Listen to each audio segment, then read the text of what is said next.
အင်္ဂါသမင်းနဲ့လက်ထက်ဖြစ်ရင်အိမ်တော်ခွဲဖို့စတာပါတဲ့ဟေဝင်းရိုင်ပရိသတ်များအားလုံးပဲမင်္ဂလာပါ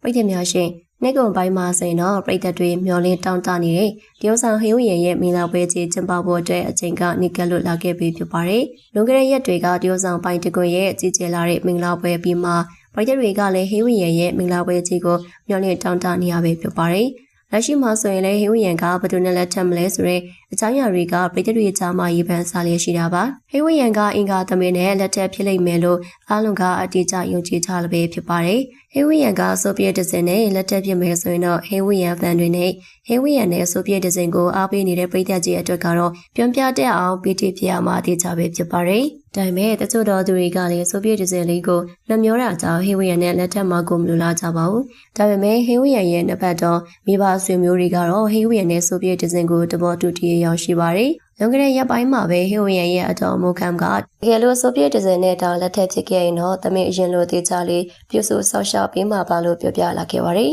နောက်ပြီးဟေဝင်းကိုရိုင်းကဘတူဘေဝါနဲ့လက်ထပ်မယ်ဆိုတာမပြောပြထားတယ်လို့ပဲပြည်သူတွေကကမရခက်နေရပါပြည်သူတွေရဲ့စိတ်ထဲမှာဟေဝင်းကိုဆိုဗီယက်တစ်စင်နဲ့လက်ထပ်ဖြစ်ဖို့အတွက်မယုံမရတွေဖြစ်နေရပါဒီလိုမျိုးခံမှန်းနေကြတဲ့ချိန်မှာလူတွေရဲ့အနာဂတ်ကိုဟောပြောပေးနေတဲ့တာယောဆရာမအချက်မိုးကတော့ဟေဝင်းကအင်္ဂါသမင်းနဲ့တာလက်ထပ်ဖြစ်ခဲ့မယ်ဆိုရင်အင်တောင်ကွဲကိန်းမြင်တယ်လို့ပြောပါရယ်။ကြောင်ရင်ကတော့ဟေဝင်းကအကျွန်းဖဖြစ်တာကြောင့်အင်္ဂါသမင်းနဲ့တာလက်ထပ်ဖြစ်မယ်ဆိုရင်တော့အင်တောင်ကွဲဖို့မြင်ပါရယ်လို့ပြောပြလာခဲ့ပါရယ်။လွန်ခဲ့တဲ့လတွေတုန်းကကျင်းပခဲ့တဲ့တပည့်တိတ်တီမှာဟေဝင်းနဲ့ဆိုဗီယက်တစ်စင်လက်ထပ်ဖြစ်မလားဆိုတဲ့အကြောင်းအရာတွေနဲ့ပတ်သက်ပြီးပြည်သူတွေသိချင်နေတဲ့တာယောဆရာမအချက်မိုးကဖြေချပြီးကြတာပဲဖြစ်ပါရယ်။တာယောဆရာမအချက်မိုးရဲ့အဖြေကိုကြားပြီးတဲ့အချိန်မှာတော့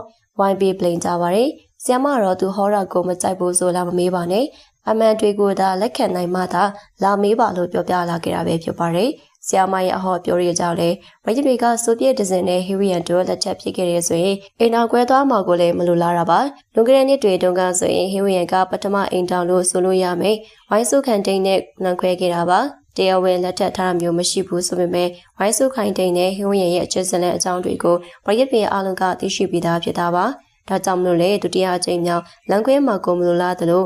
နုနယ်ပြီးတော့ဖြူစင်လာတဲ့ဆိုဗီယက်တစ်စင်အတွက်လည်းနင်နာရာမျိုးမလိုချင်ကြပါဘူးဗီဒီယိုကိုကြည့်ရှုနေကြတဲ့ပရိသတ်ကြီးအနေနဲ့ရောမကြခင်မှာလက်ထပ်တော်မဲ့ဟေဝီယန်နဲ့အင်္ဂါသမင်လက်ထပ်ဖြစ်မယ်ဆိုရင်အင်တောင်ကွဲကင်းမြင်တယ်လို့ဟောပြောလာတဲ့အပေါ်အမြင်လေးကိုလည်းပြောပြခဲ့ပါအောင်ရှင်ဟုတ်ကဲ့ပါရှင်ဒီနေ့တင်ဆက်ပေးသွားတဲ့အကြောင်းလေးကတော့ဒီလောက်ပါပဲရှင်နောက်ထပ်လည်းစိတ်ဝင်စားဖွယ်ရာနုပညာရှင်တဲ့အကြောင်းအများကိုတင်ဆက်ပေးဦးမှာပြန်တော့အသစ်တော်ရီဒနိုင်မလို့တန်သိရှိနိုင်ဖို့အတွက်ဘီနာချက်ပြီးခလောင်လေးကိုလည်းနေထားပေးကြပါအောင်ရှင်ဆုံးထိအားပေးကြည့်ရှုမှုတက်လေကျေးဇူးအများကြီးတင်ပါတယ်နော်